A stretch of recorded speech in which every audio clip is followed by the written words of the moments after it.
Ajde ja, aj ti, ajde ja. Dobro jutro, dobar dan, dobrodošli u večer.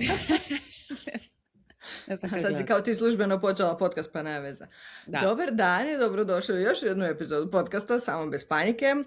I u zadnju epizodu ove kriminalno katastrofalne sezone u kojoj pola vremena nemamo pojma šta pričamo. da.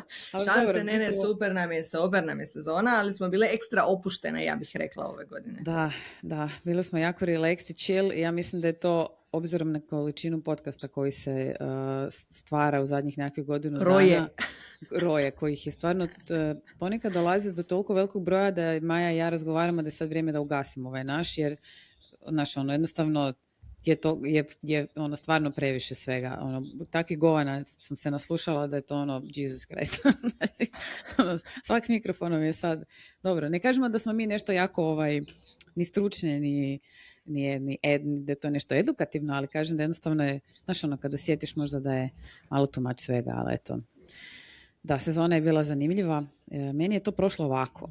Znači ja se nisam okrenula. Jel tebi? Mhm.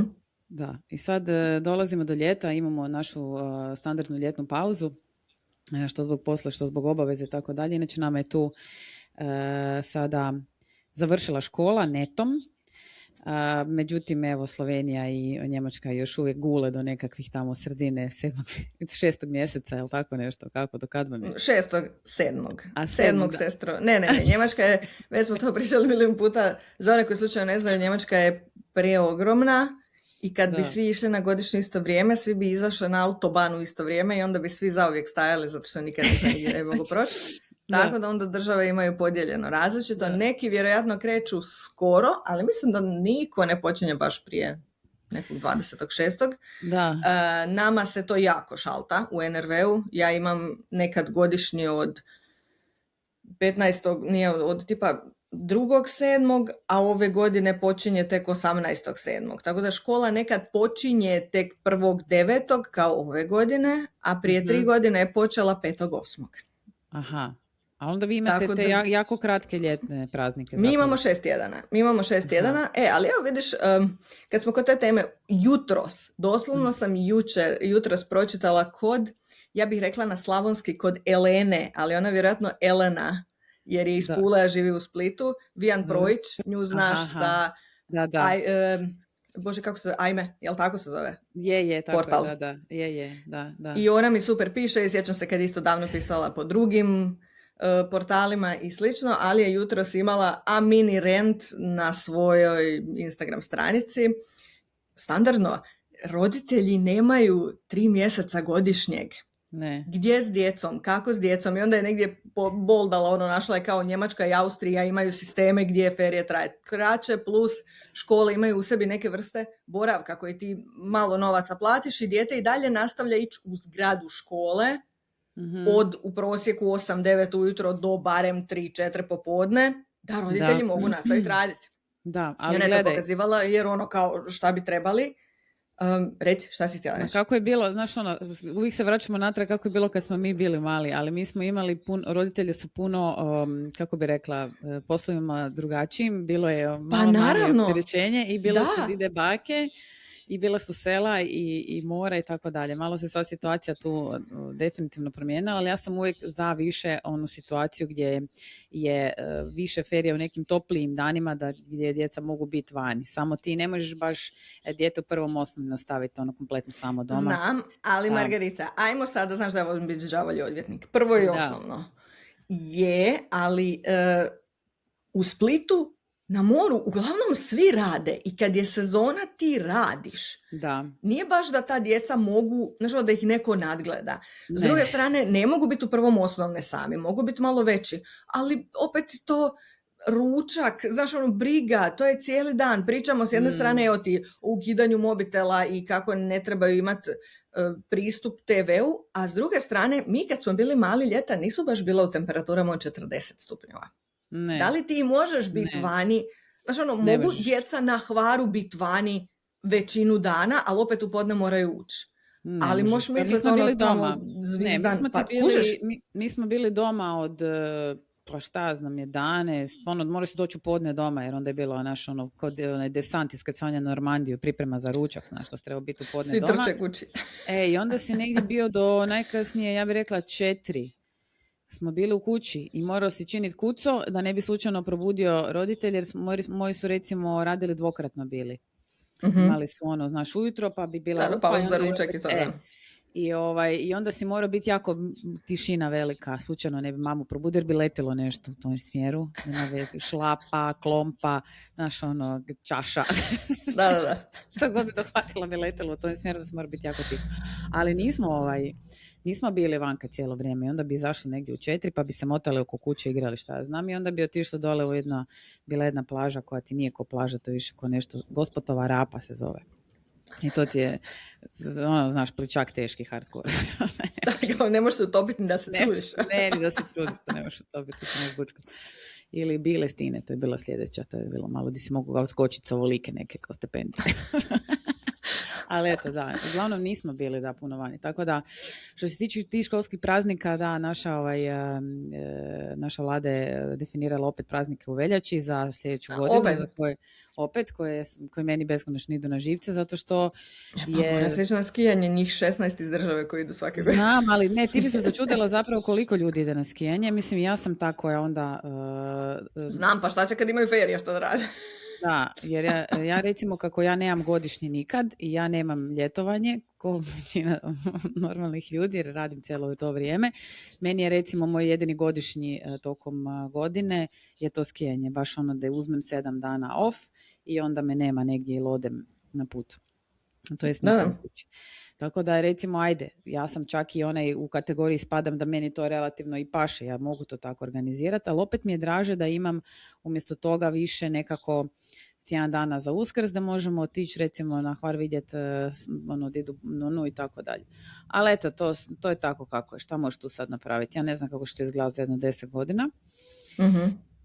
Nemam pojma, vjerojatno ćemo se svi isto pomicati tim češćim praznicima i kraćem tom ljetnom periodu jer jednostavno evo globalno zatopljenje i onečišćavanje okoliša nam neće dati mira. Neki dan mi je izašao jedan video koji neke dizajnerice koja radi reciklirane od šatora, to jest od opreme tipa te šatorske raditi ove neke šuškavci sranje. Sad je to zapravo ona tu promovirala sebe, međutim prikazala je kako izgledaju u Engleskoj polja gdje se održavaju veliki festivali. Mm-hmm. Tako je, gdje ljudi dolaze sa šatorima i onda kad završi festival, on samo te šatore sve ostave, ali ostave i one krevete na napuhavanje, vreće za spavanje, sve smeće, sve. Meni nije jasno, ja ne razumijem, kao to ostaje onda, u smislu, ljudi gledaju to, ajde, budu to ljudi neki drugi iskoristili, ali činjenica je da ti to ostavljaš organizatoru festivala, on se ne bavi sa iznajmljivanjem oprema ovih second hand šatora za ne znam koga. Između ostalog to je došlo toliko jeftino, ne znam, šator u Decathlonu, ona je obična koliko košta kad ti pogledaš koliko je to prije koštalo, gdje si ga mogao nabaviti i koliko ga danas možeš nabaviti. Kaže, to je onako baš je prikazalo ono more smeća, razumiješ, tih šatora i svega. Mi ćemo se udaviti u smeću, pa ćemo onda doći na 450,000 stupnjeva. Da. Razumiješ, i onda neće biti toplo. Mislim, to jest neće bit će pretoplo, tako da... Da. Kažu da hrvatski turizam ima još par godina nekog vrhunca i da će onda postati naprosto prevruća da bi ti mogao dolaziti na more jer ne možeš ležati na tavi, peć se kao jaje na oko. Mi uvijek računamo na Poljake i Čehe. Tako je. Pa kad pričaš o šatoru, znaš da ima kako se ono zove serija? Crno-bijeli svijet. Da oni čekaju Čehe koji se vraćaju, da od njih za male pare kupe šator i to, jer se njima to ne da vuknjaniti nazad, pa onda kao možeš kupiti. Iako, koja slučajnost, ja sam gledala jučer neke dokumentarce, znači nisam vidjela tu žensku, ali sam baš gledala o nekim festivalima i tad sam prvi put čula isto to, da oni ostavljaju samo stvari.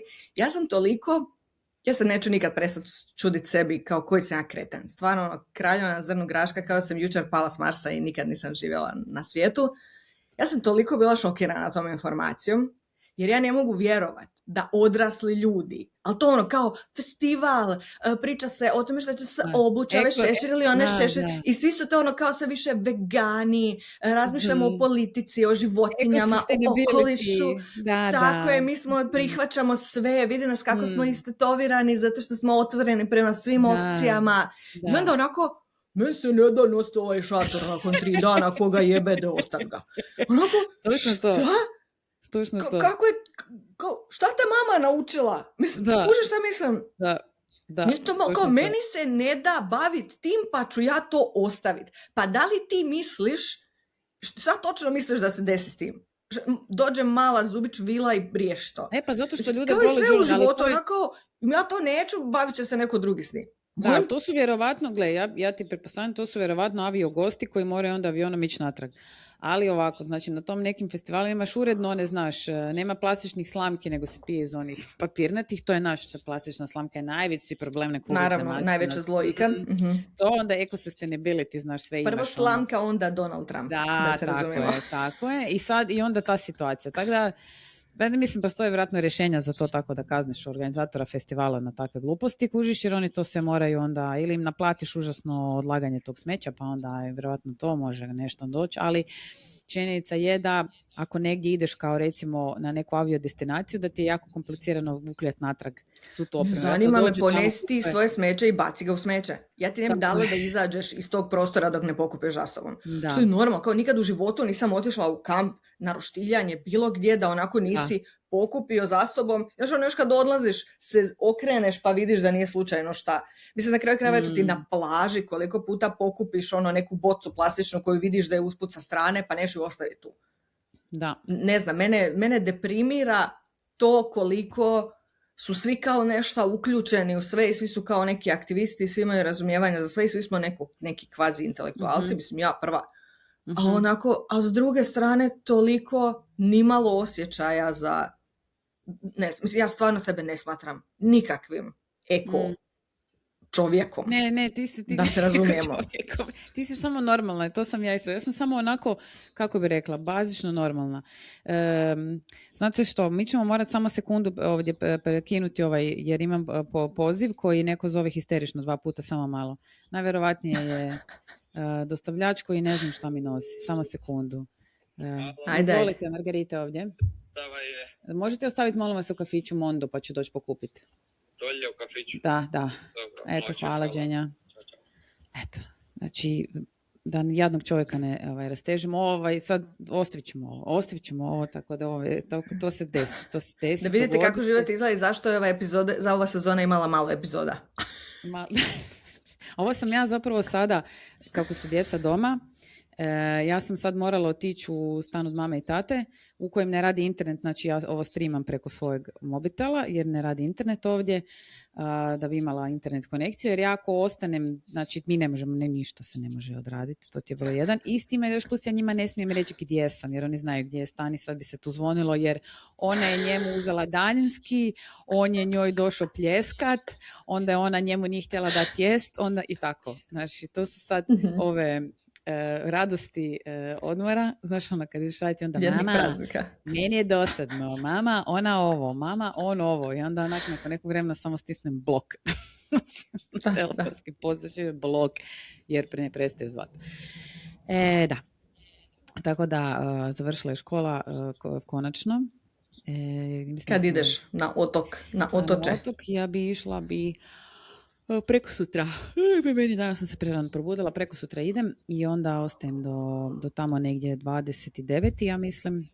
I sad kreće onaj period vremena da se ja raskoračim oči i svaki put se iznerviram kad mi svi joj super, ti kad ideš na godišnje onak, u veljači 2027. Kao još živim tamo, vama to jasno. U veljači 2027. ili joj, kako je tebi super cijelo ljeto na otoku. Super. Super. Ali da. Svi iste razgovore. Vječno tebi to, a meni uvijek svi to kao, dokad vam je škola? I onda je 17.7. 17.7. Kao da. A jebi ga, to je small talk, šta ćeš drugo raditi po tom pitanju. Šta smo mi bili raspravljali prije nego što smo počeli snimati, bili smo nešto o nas dvije razgovarali na telefonu, ali ja se više sad ne mogu sjetiti šta.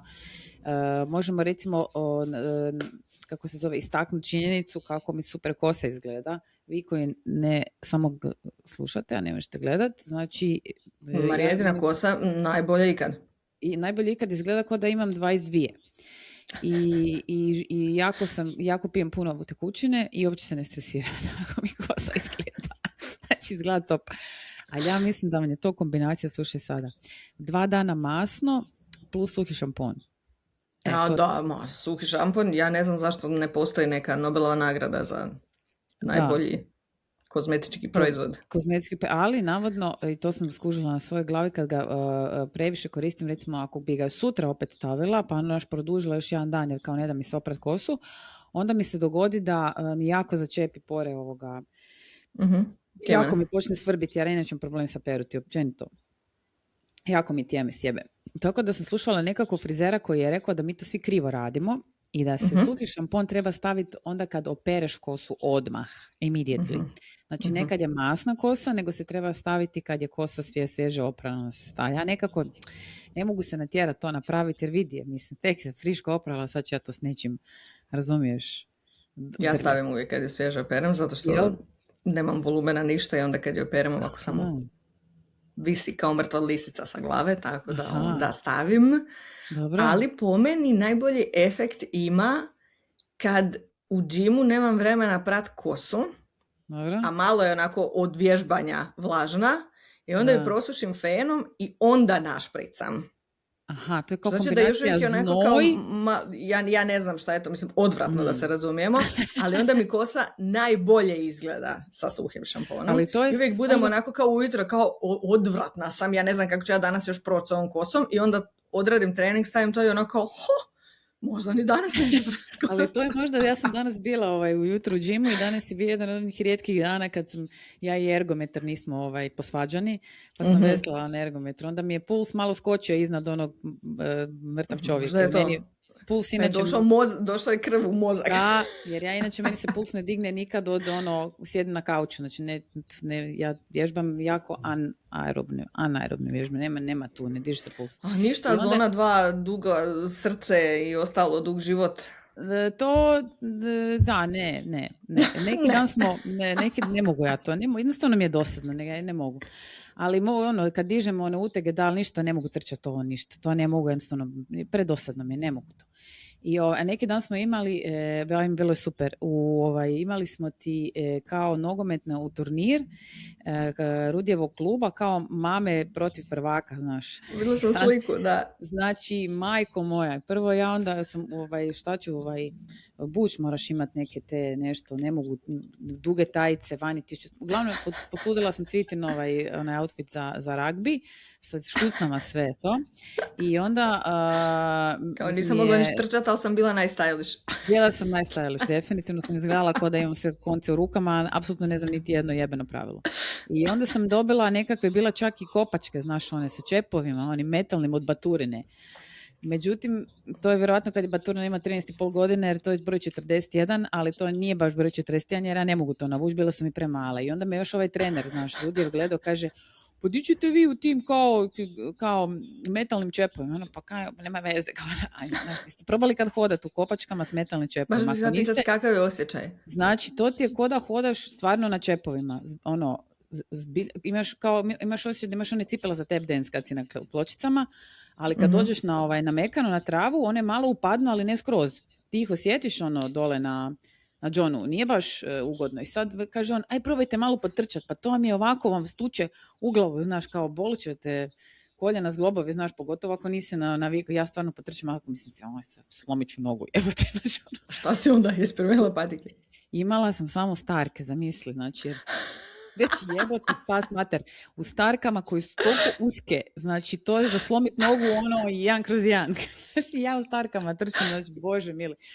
Uglavnom, bilo jako interesantno, nas je bilo jedno 15-ak, ja bih rekla mama koji su se usudile to odraditi taj turnir. Njih je bilo, ne znam, 30, ali su bile one dvije različite godišta, znaš. Da, Sad da. podijelilo nas je, prvo imali smo ti trener izbornika, sve s onim nam je objašnjavao one akcije, mi ga gledamo kao, znači kad pređe lopta centar, onda mi sve uđemo u gol, ili tako? Dobra. I uglavnom, u neko doba ti je nas bilo svi na terenu, a kako oni, kaže ovaj naš trener, kaže oni mi ne znaju brojati, vi samo uđete sve unutra koga boli. Ali bilo je toliko dobro, znači, tako smo se nasmijeli, popišali smo se sve od trčanja, od smijeha, sve smo bile popišane, razumiješ, od ovog aktivnosti koje inače se ne bavimo. I da, to je bio moj jedini kardio za 2026. godinu, moram priznati. Oporavljam se još uvijek. Oporavljam se još uvijek i rekli smo da ćemo ponoviti, ali tek sljedeće godine prije toga. Da, pa ne treba forsirati, bože moj. Ali bilo je super. baš je bilo dobro. Da. Ne, ja radim zonu 2 cijelo vrijeme i sada uspješno mogu reći da vrlo vjerojatno mogu potrčati za tramvajem bez posljedica, ali to nije trčanje, to je samo hodanje. Šta je zona 2? Šta je zona 2? Zona 2 ti je, najjednostavnije objašnjenje bi ti bilo, to ti je onaj tempo hodanja kad ti postaje pomalo teško i osjetiš da se znojiš, ali još uvijek možeš pričat. Aha, shvaćaš? Ali hodaš kao. I zona 2 ti je malo povišen puls. Meni, pošto sam bila skroz van forme, je bio između 110 i 140. Mislim da je normalnim ljudima u formi od 120 do tamo 145-50. Mm-hmm. I skužiš da je teško biti u tome, jer inače kad kreneš ko konj vježbati ili nešto, onda ti ode puls preko, ode u zonu 3. To je ono hit, kužiš. Da. A zona 2 zapravo radi na tome, to je, kažem ti, najgluplja zona, teška je za održavati, zato što nije da šetkaš, a nije baš da trčiš, ali je ona navodno ono što pomaže da srce radi bolje. Da kad sve ono, kad se govori da treba vježbati zbog zdravlja srca, nije manijakalno vježbanje i nije samo to, nego treba vježbati u zonu 2. I ja sad, evo, ako neko pokušava raditi nešto slično, pa čisto možda je to poticaj, ja jesam krenula to raditi zato što sam imala situacije gdje ja dolazim na tramvaj i ja kad potrčim, ja mogu, opet onako eksplozivno, ja sam građana kao mali američki Stafford ili ti oni konji što vuku zaprege. Ja imam tu eksplozivnu snagu. Ja mogu se zaletit, ali, znači ja to potrčim, to je 100-200 metara, ja kad uđem u tramvaj, ja doslovno ovako ne mogu nikako natoč i bilo me sramota pred sobom za početak, a onda i sramota pred svim ljudima u tramvaju i onda sam krenula tu zonu 2 i mogu ti reći da kad sam krenula sam mogla hodat 15 minuta i već na nekoj brzini od 5 km na sat bi bila čekaj, ti to pri na vrhu. traci radiš? Ja to samo na traci, zato što je najlakše kontrolirati puls. Znaš, jer pratiš sve to. Dosadno, Majo, dosadno. Znam, moj jedini lijek, znači boli me uho od slušalica jer stalno imam slušalice, moram slušati muziku koja je tog tempa. I onda je to neka vrsta u glavi, mislim da mozak to poistovjećuje sa plesanjem, zato što hodaš u ritmu. Dobro, ali koliko to traje? Okay. Molim te mi objasni koliko to traje. Sada, nakon skoro 2 sata, 2 godine vježbanja, ne, krivo sam rekla. Okay. Sada, nakon 2 godine vježbanja, u prosjeku sat vremena. Molim, sat vremena to moraš raditi. Pa ne moraš, ali ja radim zato što želim. Sat vremena? Ne mogu ja, ništa. Nema šanse. Ali pod nagibom od 12, između 12 i 15%. Može biti nagib od kako god hoćeš, nema sat vremena, nema šanse. Ja bi umrla od dosade, majko ti jebim. Svaka čast. Zato ja to nikad ne radim, jer to je meni beskonačno dosadno. Ne mogu ti objasniti. Ove moje vježbe, ove mindfuck vježbe koje su još teže, one su još dosadnije, ali one mene nekako, ja negdje otputujem u neku dimenziju, nema me doma, razumiješ? Ali meni se to isto desi kad je muzika u ritmu. Ozbiljno ti kažem. I znaš šta sam počela, šta mi se događa, što je malo možda zabrinjavajuće, možda samo sramotno. Imamo nove trake i onda imaš to kao virtualnu realnost. Znači da kad hodaš, možda sam ti snimala iz zajebancije, znači, izgleda kao da hodaš po nekoj stazi. I to su ti sad poznate stvari, tipa Mont Saint-Michel ili, znaš, ono kao Utah, pa nacionalni park, pa to onda na nervira kad ide slučajno nizbrdo, idem uzbrdo. I sad ja to toliko dugo se to izmjenjuje, ja to toliko dugo radim, dugi period vremena. Znači par puta mi se desilo da bude na TV-u neki dokumentarac i ja imam ono stav kao, a da ono kad sam bila tamo i onda onako, ja nisam nikada života tamo, to je snimka. Znači, Maja je toliko da me zagrebala ovaj virtualni svijet, ona misle da ona šeta Grand Canyonom, jebate. Doslovno, znaš, ono onako kao, pa Popis to se znam. na traci, jebate. Ali zato što je nekoliko istih, znaš, i onda onako idu u krug i sad ja već znam napamet, kao znam šta je iza Čoška, ali imaš i gradove, budu, znaš, ono, ne znam, Minhen, pa neki mali gradovi u Normandiji. I sad te neke simpatične, doslovno znam šta se nalazi iza Čoška i vidim da mi počinje malo utjecati. Mislim da ja sam to prije imala, evo našli su me. O ne. Pičku materinu, kako se skužili da sam ovdje? A da se pravim da nisam tu. Ajde, otvori možda je nešto. Moram ih otvoriti. Ma ništa nije hitno. Aj, o.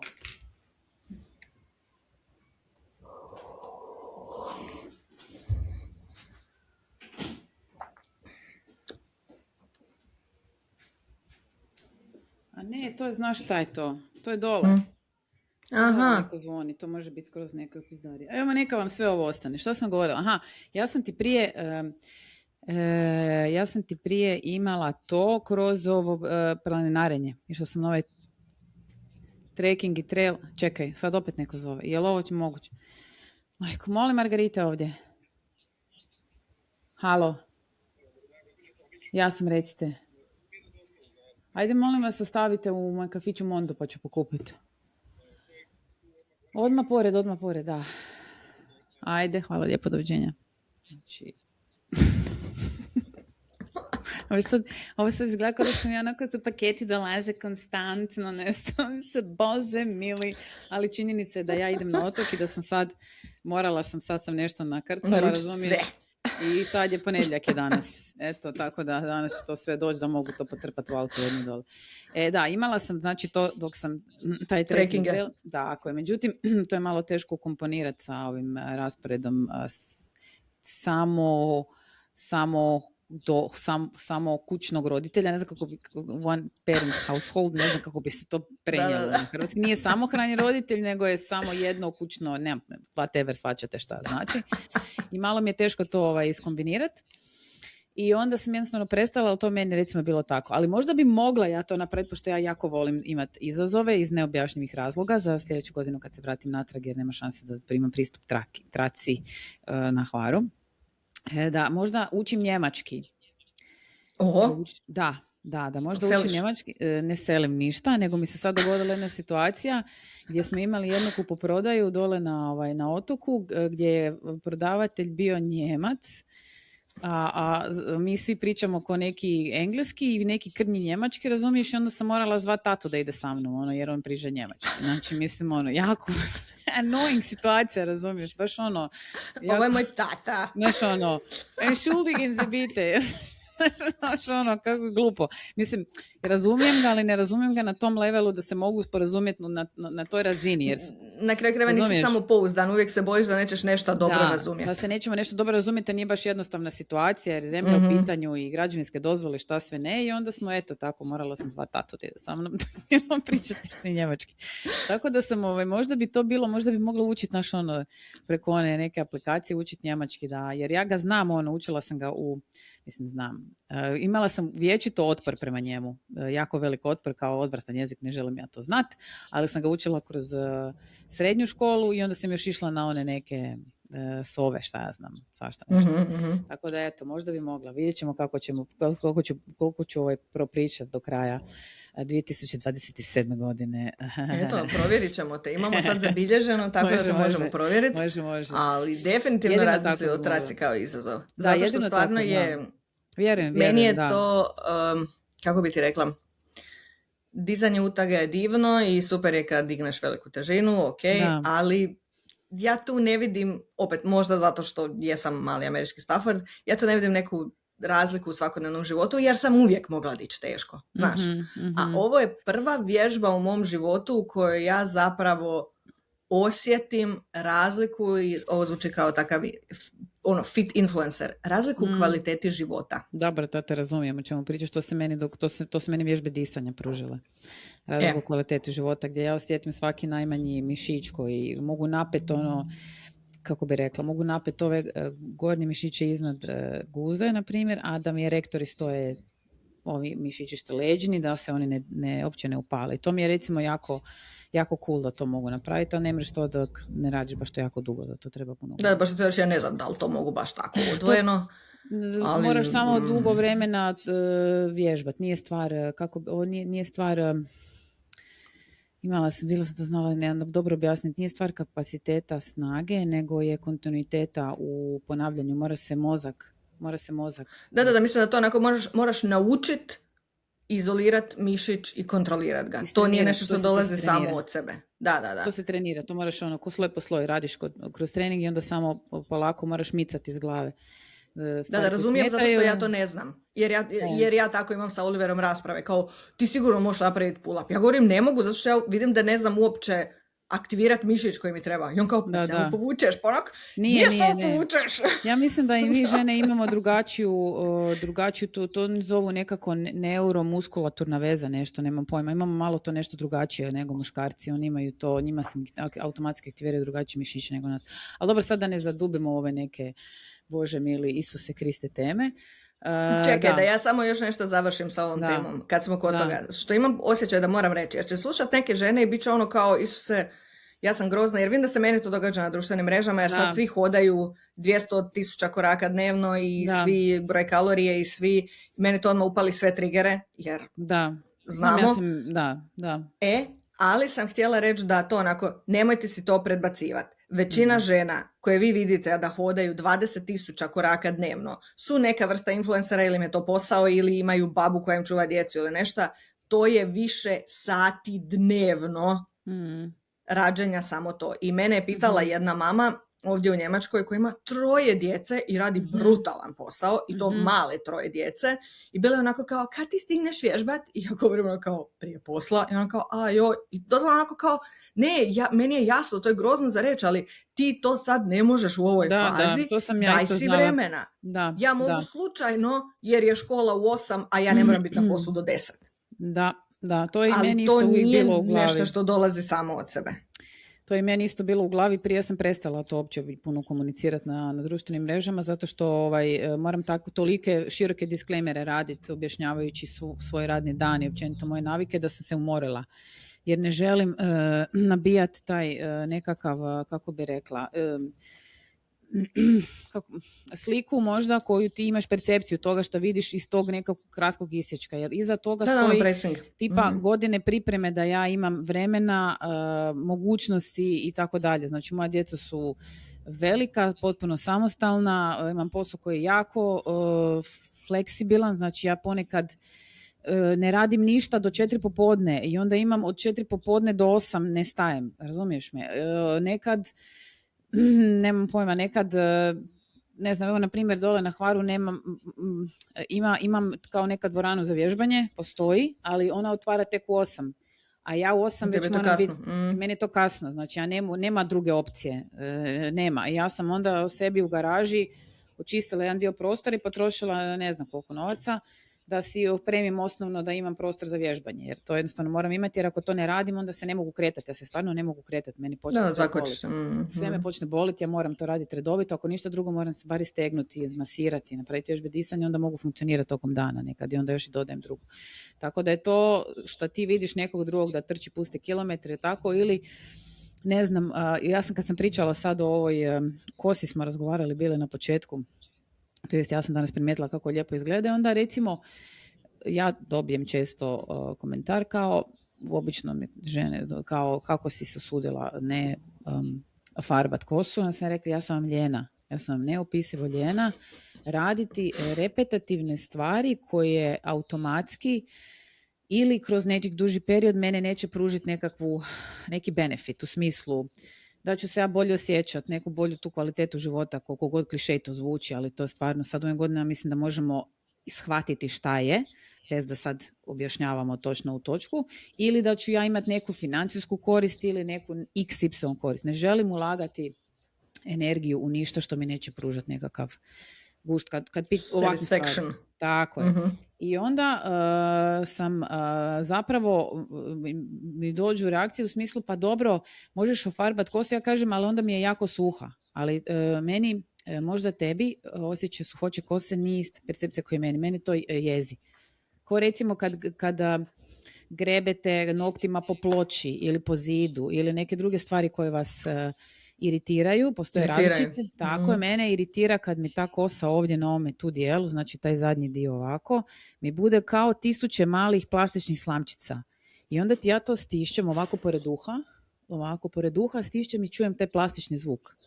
I onda ne mogu prestati to raditi, razumiješ? Samo slušam taj plastični zvuk i onda je odrežem. Onda opet postane, i zato vam ja većinu vremena sam imala kratku kosu, jer ta plastične slamkice su mene uvijek toliko živcirale. I onda imaš situaciju gdje pa dobro možeš ići na kao imati tretmani kreatin, ne umetni. Sad je ovako, ok, ajmo sad ovo. Moram potrošiti 50 do 100 eura na farbanje kose, onda ide kontraargument, možeš to doma raditi. Mogu to doma raditi. Isto tako mogu si doma raditi sama suši i mogu si sama biti doktor i mogu si sama cijepiti i mogu si sama zub izvaditi. Sve ja to mogu doma napraviti, ali kako što izgledati. Mm-hmm. Druga stvar, opet to moraš redovito raditi. Znači ja trošim vrijeme, ne da mi se trošiti vrijeme na to. I onda kad to napravi, moram ići to popravljati. Mm-hmm. Ja ne vidim smisao. I meni se to ne da. Razumiješ, kad uzmeš to, sve, ja sam za to lijena. Da. Nekome nije, jednostavno ne sviđa mu se to, ne želi, ima drugačiju kvalitetu kose, ne nerviraju ga slamčice i ne znam što se ne. I onda može to raditi. Ali mene recimo to beskonačno iritira i ja to recimo ne radim. Ja sam isto ljena za puno stvari i sve što zaključim da previše mog truda, po mom zaključku da je onako nije jednako omjer dobivenog od uloženog, ja to neću. Zato što zaključim da nije to vrijedno toga. Iako recimo ovo kad smo kod kose, kad smo kod izgleda tijela i kod toga svega, ja vidim da ja samo imam poriv imati tu neku vrstu neutralnosti, jer sam ja stalno pokušavala skužiti šta točno mene tu grebe. Znaš, onako, ja ne želim se nikad oblačiti super seksi. I ja ne želim ući u prostoriju i da svi kažu, wow, vidi je.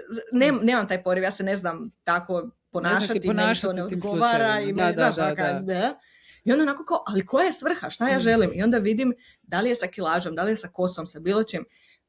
Mom mozgu treba neka vrsta neutralnosti, znači to su stvari koje ja doživljavam da su na meni neutralne i onda se ja mogu koncentrirati na sve ono na što se ja zapravo želim koncentrirati. To je ono kao, ja ne želim izgubiti 5 kila da ja budem prepička na plaži. Ja želim izgubiti 5 kila tako da kad obučem stvari ništa se ne preljeva iz ničeg. I onda ja ne razmišljam o tome. Ali znaš da je to sad već malo teže. Jesi ti poslala na video s onom haljinom? Znaš, zato što je mekano sve, meni to jasno.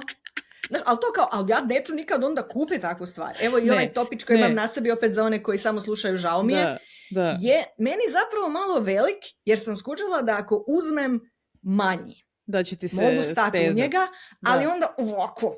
I onda ja stalno razmišljam o njemu. A najgora pomisao mi je da izgledam kao Kulin, a ja tog nisam svjesna. Znači, preutegnuta i sve na... Ne. Riskirat ću da mi ispadne sisa, ali neću biti utegnuta. Da, sam ti rekla da sam kupila neki dan grudnjak za odrasle žene.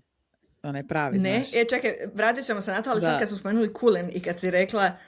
Ovo me samo asociralo, mi negdje imamo ona 2 odvratna kupača koje smo naručili sa Temua da se snimimo na Hvaru. Da, dole je negdje, ja mislim da su koji još uvijek kod mene. Ja mislim, ako su tamo ove godine. Ja mislim da jesu, jer Cvita ih je nešto rastezala, ali ja mislim da su još uvijek dole.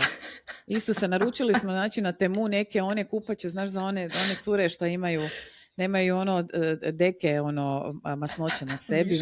Isuse Kriste, one grozne.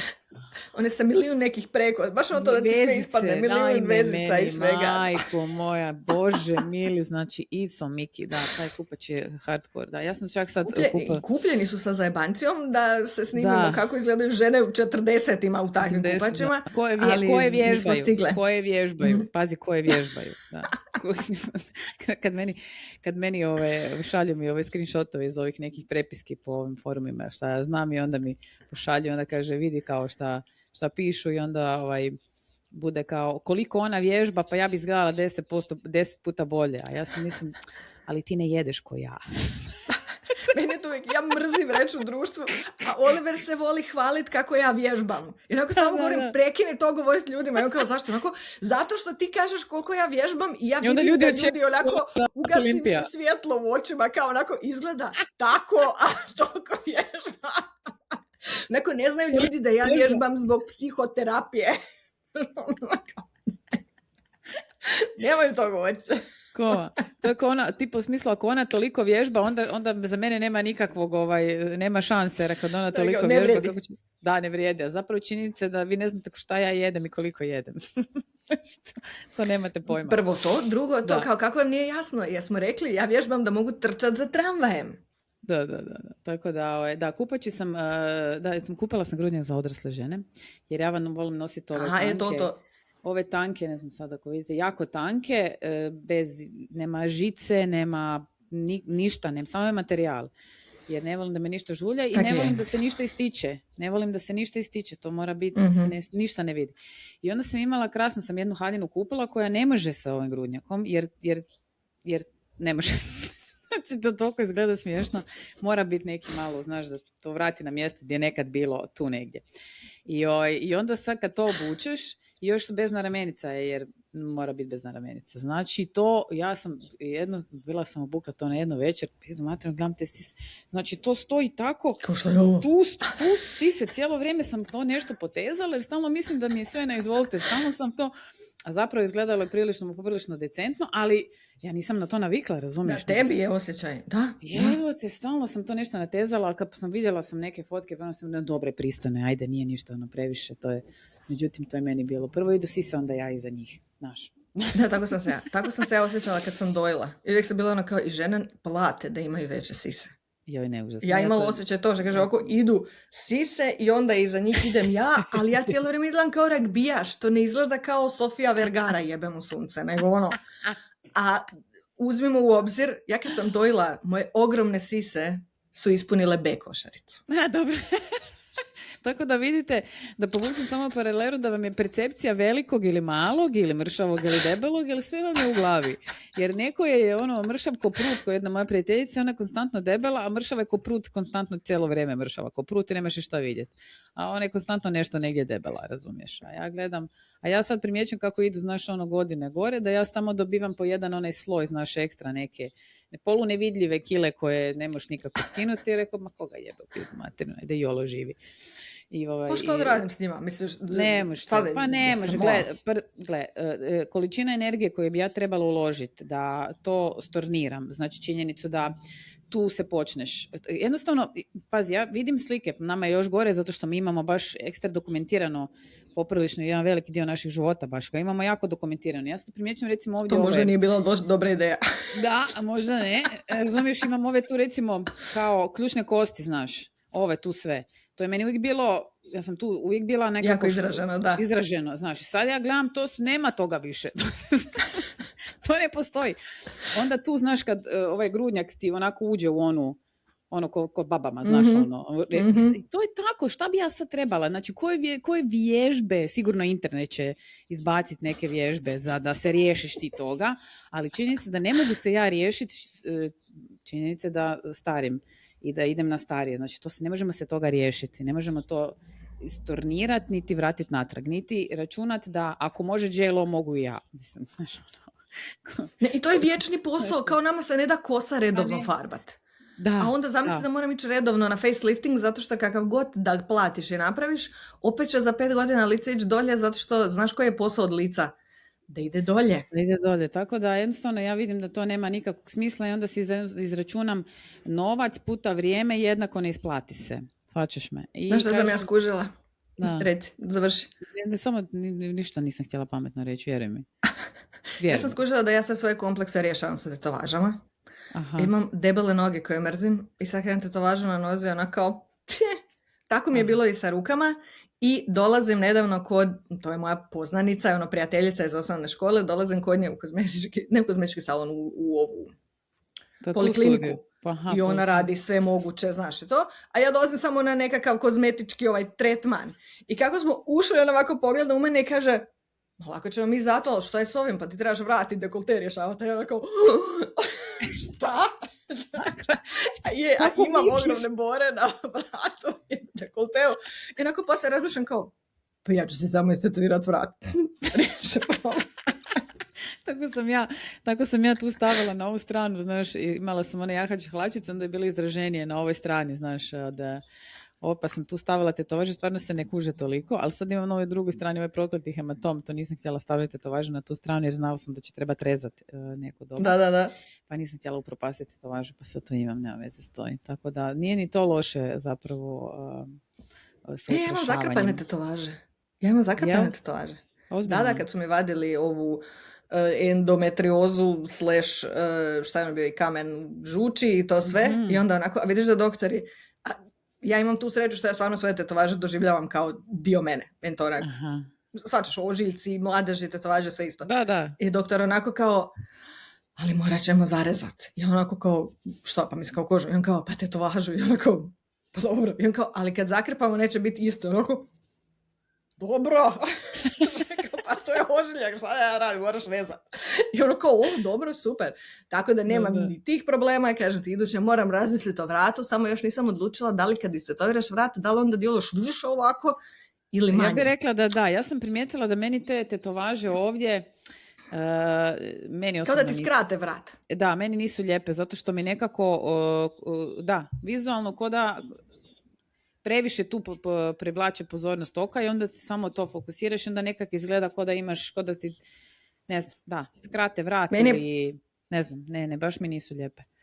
Problem je kao i sa nogama, ili ljudima stoje toliko dobro da samo u to gledaš, ili im stoji grozno. A ne znaš koji si tip dok ne napraviš. Ali to ti isto percepcija tvoje. Meni su hrpa, ne znam koliko ljudi mi je znalo reći ili ne znam kako možeš takva hodati okolo. Ja ne razumijem di ti vidiš problem. Ja sam sebi top. I ne postoji nešto što ti možeš reći da poljuljaš moje samopouzdanje, pogotovo u mojim odjevnim kombinacijama, koji stvarno znaju izgledati jako rubno. Ali isto tako sam dobila hrpu puta kao pa ovo niko ne može obući nego ti. Jer ja to, razumiješ, nosim, ne nosi to mene, jučer sam izašla u Iron Maiden majici, onoj staroj, 20 godina staroj, s onim, znaš, onim likom. True Iron Maiden. Tako, True Iron Maiden, se već 20 godina nije maknula milimetar, razumiješ, ja perem u mašinu, 20 godina izgleda jednako kvalitetno, ono što smo prije kupovali onim prolazima tamo u Ilici, što su visile, znaš, na zidu, te majice su jedine bile dobre, jebeš temu i ovo sve ostalo. Kupi moj mrč i to, ništa, to ne valja koliko su one bile dobre. I dole sam imala cvitin shorts od ragbija i čarape i starke i pederušu rozu na to. I Rudi me gleda, mama, kam ti ideš? Ja rekao, idemo van. Tak. Ja rekao, frende. Niko ovo ne može obući, ovak stanem ispred njega. Jel vidiš kako izgleda? On me gleda ovako. A ima onaj stil, neki ima kombinacija, trenutačno izgleda kao kombinacija ptice, trkačice i bambija. S onim svakim opicama, ali ptica trkačica frizurama ovako. Gleda me ovako frende, ovako niko ne može ovo isfurati zlat ko tvoja mama. A dobro, valjda kad ti tako kažeš. kažeš. Znaš da djeca ti sve vjeruju kad kažeš. Tako samo možeš imati samopoznanje kad kažeš. Ja to nosim i meni ne možeš mi ništa reći da to jednostavno. A kod nekih stvari, na primjer, ovih haljina i stvari gdje ja nisam doma, znači svečane toalete, elegantne haljine koje su jako otvorene ili jako uske ili jako izazovne, gdje ja znam da mogu to isfurat fizički, ali ja se u tome ne osjećam skroz doma, jer isto tako ne volim, ne volim na taj način privlačiti pažnju, ja ću prije biti glasna i nešto drugo nego to. I onda tu me možeš poljuljati. Tu me možeš poljuljati sa izborom, to ti ne ide te cipele na tu torbicu, jer ja nemam pojma, ja se ne znam kako bi nije stvar u tome da li to ide, jer to je neko rekao, nego ja ne znam da li sam ja to u tim cipelama sa tom torbicom. Ja nisam sigurna i onda, znaš, to me možeš reći malo kao, to sreća tih situacija nima puno, pa... Ne, ja isto, naprosto, to što kažem, nije čak ni stvar samopouzdanja da ja uvijek mislim da sam ja tu kao nešto najbolja, nego jednostavno, ja sam uvijek ja i kad izgledam kao beskućnik, ja znam zašto izgledam tako u tom trenutku i da je to bilo moja aktivna odluka da se ne potrudim.